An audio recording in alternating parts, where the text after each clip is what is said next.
Cheers, everybody. Yeah, cheers. Cheers. Cheers. It's like a little pub talk. Exactly. Well, here we are. We're with the man who usually is on the other receiving end of this. Yeah. He's the man who's hosting it. This time it's a bit of a swapsy. Oscar Willis from the MacLife. Go on, you girls. Yeah, go on, girl. Thank you for the time, man. We appreciate it. Thank you very much for having me, boys. Look, man, we just want to get your thoughts on a couple of things. Obviously, we're a day out of UFC 293 tomorrow in Sydney. How have you found the overall fan reception this week? Because I think, I don't know if fans were expecting too much after the event we had in February, because it was such a high-profile fight card overall. But how have you found the fans' reception overall? And ultimately, do you think we're better off at Saturday than we were at Monday, considering how much Sean's done to build this up this week? Yeah. I'm going to say all of this with a preface that I'm strange to these shores. When I went to Perth, it felt like UFC City. Like everywhere I went was UFC. Everyone sort of recognised me. Big deal. Everyone wanted to recognise me and speak about it. Sydney, it feels like a lot of other stuff is going on, and it feels like, I don't know. I just don't feel the same buzz as I did in February. You know. Yeah. That said, today I was down at the Opera House. They have one of those here. I don't know if you knew that. And We're in Sydney. And I did start getting a few more questions about it and stuff. So I wonder if maybe some guys just flew in a little later than they did for Perth, maybe. Yeah. Okay. But I would say that compared to February, like, it's a little bit less. But that's understandable, right? Volk versus Islam is Massive. meant to be a generational fight. Yeah. I don't know, but it's just been an interesting one. I do think, as to your point about Sean Strickland, has he built the week out? Everyone was hyping up the press conference. I don't know, to me it's a bit like when you're so excited for a movie and then you watch the movie and it's not like the best thing in the world.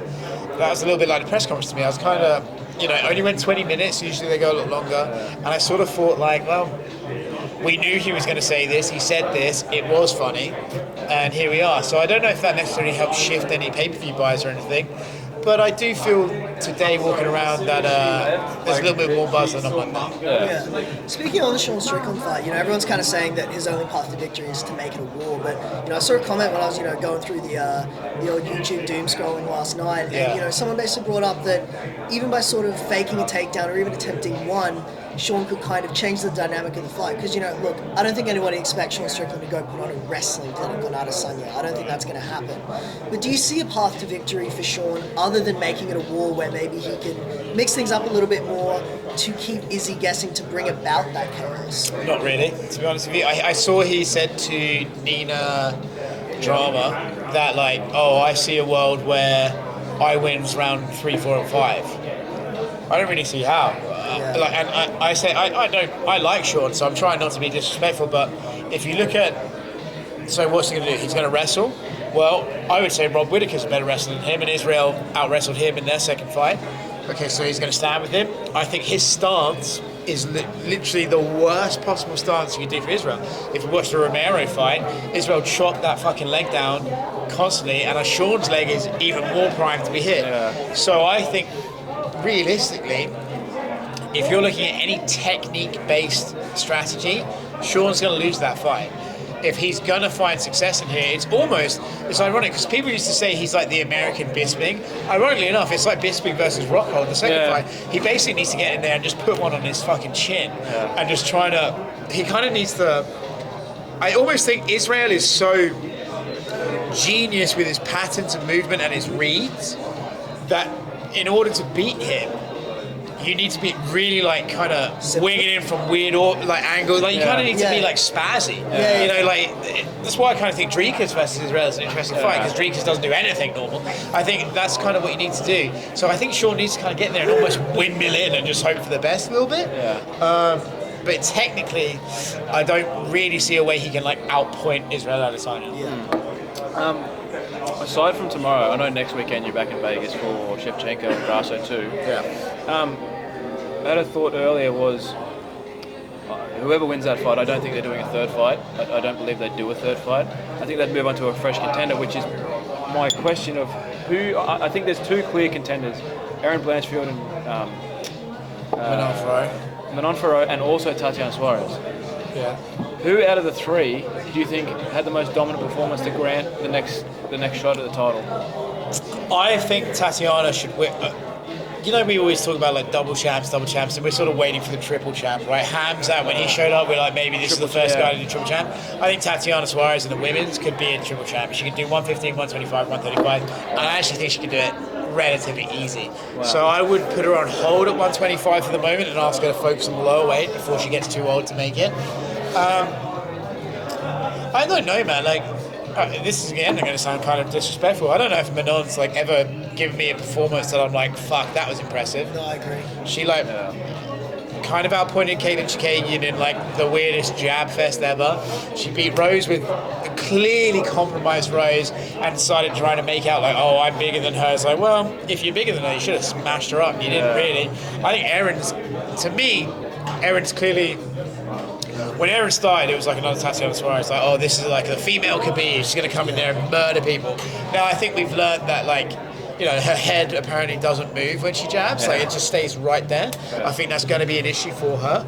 But I think in terms of raw potential and age, that's the one. I think if I was the UFC, I think at 125, if Valentina is done, if Valentina loses that rematch, let's try and build the next dynasty. Let's try and like make a dominant champion, because I think if you're a promotion trying to sort of present a division, it's easier to present a division like this woman's unstoppable, no one can touch it, than it is being like this belt changes hands every fight. So if I was them, I'd lean towards Erin Blanchfield, have her fight for the title, and then if she wins, fight. But no. Yeah. I want to talk about Shane Young. Obviously, an unfortunate situation what happened with the weigh-ins, big weight miss.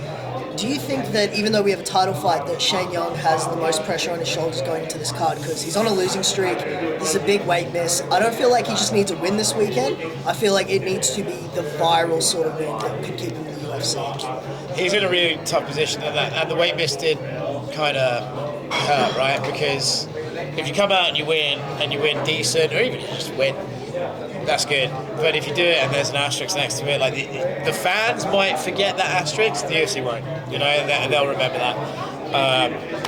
Has he got the most pressure on his shoulders? I mean, Ty's got a lot of pressure on him too.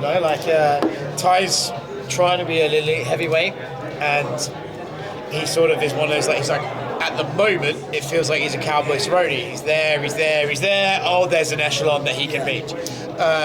But if you're talking about pressure. Yeah, I think if Shane Young loses this fight, he's probably out of the UFC, And I think that's what the pressure you need. Yeah, exactly. Look, a couple last ones. I won't take too much of your time, Oscar, but the PFL and Bellator thing is kind of interested me a lot, and I heard Dana's comment saying, why the fuck would you buy Bellator? Who the fuck would buy Bellator? What are your thoughts on if the PFL were to acquire Bellator and the future of Bellator as a company, the fighters that are in it, and the whole situation and what it does for the sport if PFL were to acquire Bellator? Because Dana seems pretty against Bellator, but he seems to be in favour of PFL at times. What are your thoughts? PFL's on ESPN, so that's why. I'll give you my unadulterated thoughts because I've had a few drinks. I feel like Dana's more right than wrong with this one. If you look at, let's say we take, there's 100%, the UFC controls 90% of the market. Yeah. Let's say we give PFL 5%, let's say we give Bellator 5%. If PFL buys Bellator, they're still owning 10% of the market. It's not like they're acquiring any of the UFC's portion of the market. I know that's a really simplified, fucking weird way of looking at it. That's kind of how I feel. If I look at Bellator, okay, maybe I won't go too hard, but like, what are you paying for? Like, really, what are you paying for? If you're talking about household names, like I could go out. If I went outside here now and I said Israel Adesanya, I think most people would know who that is. I know, okay, we're down under. If I said Sean O'Malley, I think people are getting there. If I go out and say AJ McKee, drastically less.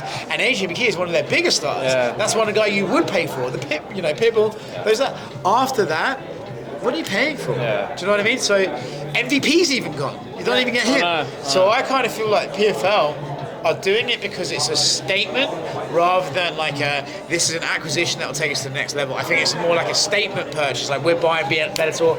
We are now unadulteratedly number 2. Similar to what UFC did with Strikeforce? But look at their roster compared to Bellator's. Do you know what I mean? Like, they had, how many Strikeforce guys became champion? Yeah. I don't really believe that many Bellator guys will look at Bellator. And PFL actually, like Shane Burgos goes over there, doesn't win it in $1 million. Anthony Pettis, like PFL has a good roster. I would say their roster's better than Bellator. I don't really understand the purchase other than a statement by like, hey, we've got rid of number 3/number 2. We are now number 2. I think that makes sense, and I understand why you pay the money for that. But in terms of will it shake up the industry, not a damn thing. What might shake up the industry is the people who are giving PFL the money to do it, which are the Saudis, and I think they have unlimited pockets and they might be able to do something about it, but they don't seem to be fully in yet. Last question from me, man. Obviously, look, most fans are expecting Israel to win this weekend. That's kind of the general fan sentiment going around online.